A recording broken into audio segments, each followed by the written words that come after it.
I just finished a new listing appointment with a new client. She's looking to sell her house and move into a bigger house that she's already kind of picked out.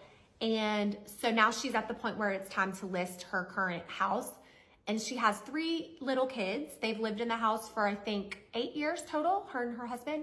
And so obviously that's a very overwhelming process. A lot of people feel completely overwhelmed by having to list a house with kids in the house, or list a house that you feel has problems or issues or things that don't work about it for you. And now you have to make it show worthy for other people coming in.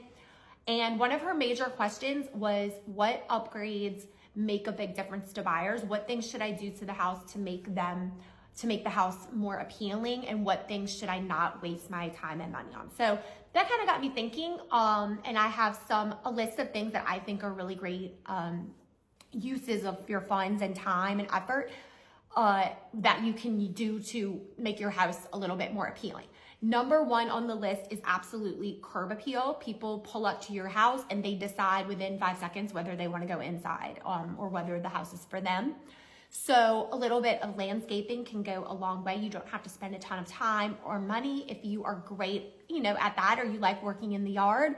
Just plant a few bushes and flowers, do some weeding and pruning, maybe do a little bit of trimming and things like that. Mulch and sort of just kind of prep it up. If you really don't enjoy doing that, if you're not a gardener, you don't like working outside in your yard, that's okay. You don't have to spend an arm and a leg.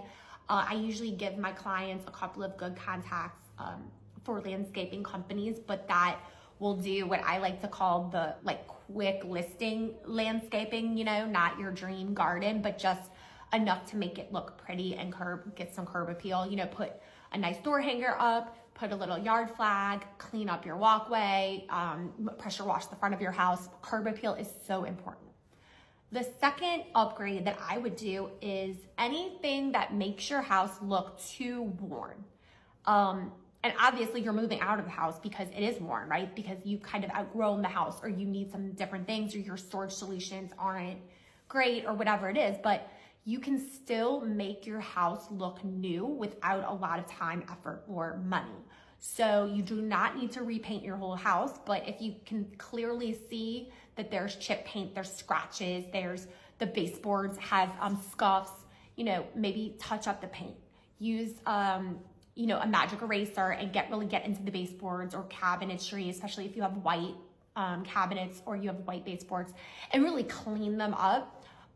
If you've been putting off some sort of maintenance, right? There's a water stain, but there's no, issues that need to be repaired. It's just left over. If there's a chip, if there's a little scuff in the wall, if you've got paint, holes from artwork that you ended up not hanging, or you hung it somewhere else and then you didn't take the time to fill it in, go ahead and caulk around your windows. Go ahead and caulk around anything loose in your bathrooms. Just things that make the house look too lived in, or that there's too much deferred maintenance. I think those are good things to upgrade. I don't think you should change the paint color. I don't think if you've been wishing that you had white cabinetry and you have dark brown, that this is the time to sink a ton of money into renovating or painting. That's not going to really pay off. You could pick a color that the new buyer doesn't like, and that you're still not going to get it back. And then the third thing is things that could become an issue for negotiations, I think should be addressed in some way.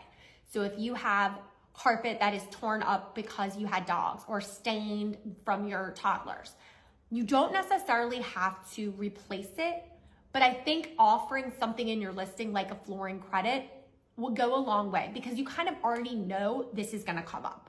It's the same thing if you've been putting off that you need a roof upgrade, or you need patching in your roof, or just have some reinforcements done.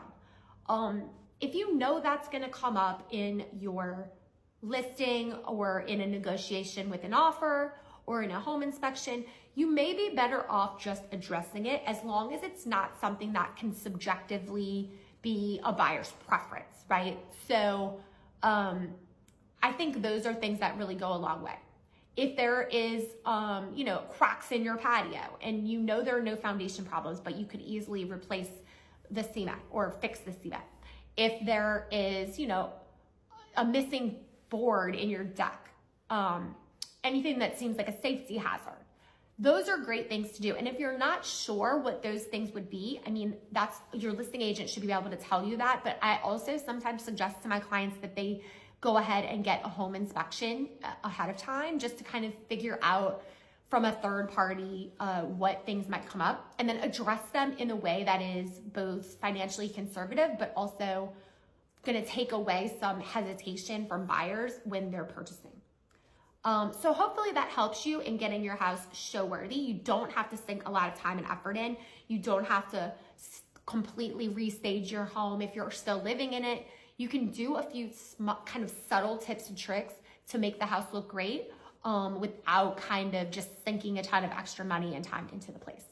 So I hope this helps. If you ever have any questions about listing your property or making it ready to show, you can always ask me and I'd love to help you.